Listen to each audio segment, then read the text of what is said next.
আজকে যে রেসিপিটি করে দেখাবো ফ্রাইড জেসমিন রাইস। এটি করতে কি কি উপকরণ লাগছে চলুন একবার দেখে আসি।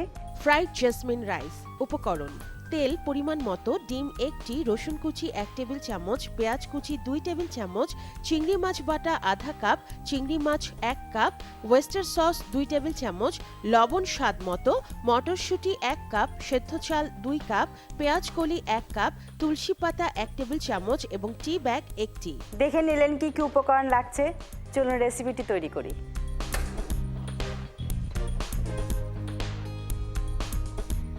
এক টেবিল চামচ আমি তেল নিলাম, সয়াবিন তেল। এখানে একটা ডিম নিয়েছি, অল্প একটু লবণ দিয়ে ডিমটাকে ফেটে নিচ্ছি আমি। তেলটা গরম হয়ে গিয়েছে, আমি পাতলা করে একটা অমলেট বানিয়ে নেব।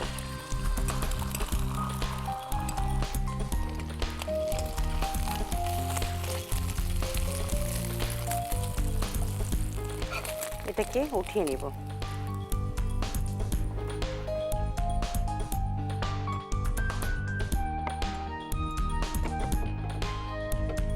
এটার মধ্যে আমি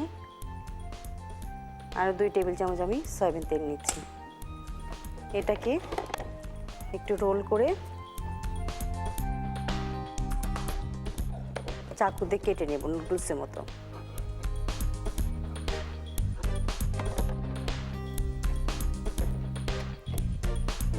এখানে 2 টেবিল চামচ আমি তেলের মধ্যে 1 টেবিল চামচ আমি রসুন কুচি নিচ্ছি। 2 টেবিল চামচ আমি পেঁয়াজ কুচি নিচ্ছি। এটার সাথে আমি এখানে চিংড়ি বেটে রেখেছি আধা কাপ, সেটা নিচ্ছি।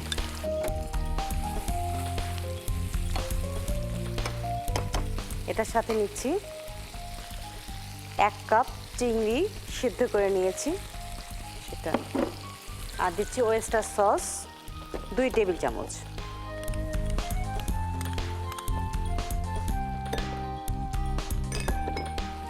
একটু হালকা ভেজে নেব। ওয়েস্টার সসে লবণ তো আছেই, সামান্য একটু লবণ দিচ্ছি পরিমাণ মতো।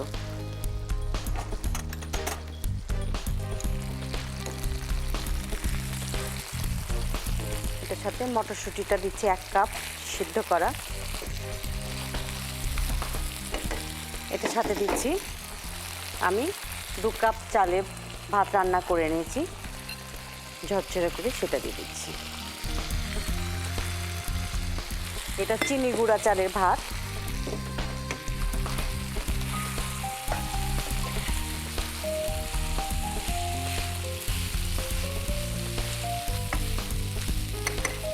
এটার সাথে দিচ্ছি স্প্রিং অনিয়ন, পেঁয়াজের ফুল যে আছে সেটাকে কুচি কুচি করে কেটে নিয়েছি, 1 কাপ দিলাম। আর দিচ্ছি ফ্রেশ তুলসী পাতা 1 টেবিল চামচ।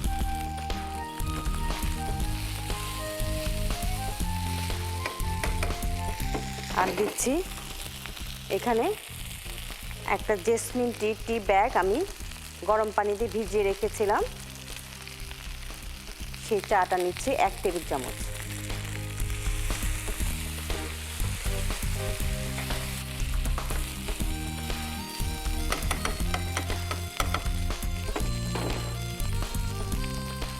আমি চুলাটা অফ করে দিলাম, আমার রান্নাটা হয়ে গিয়েছে। আমি এখন পরিবেশনের জন্য সাজিয়ে দেব।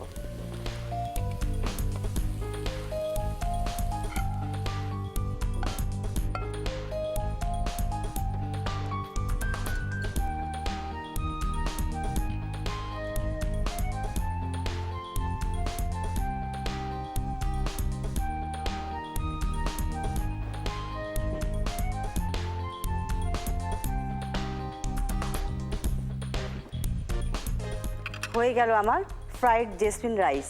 এর প্রস্তুত প্রণালীটা আরেকবার দেখে আসি চলুন। ফ্রাই প্যানে তেল দিন। তেল গরম হয়ে এলে ডিমের অমলেট তৈরি করে তুলে নিন।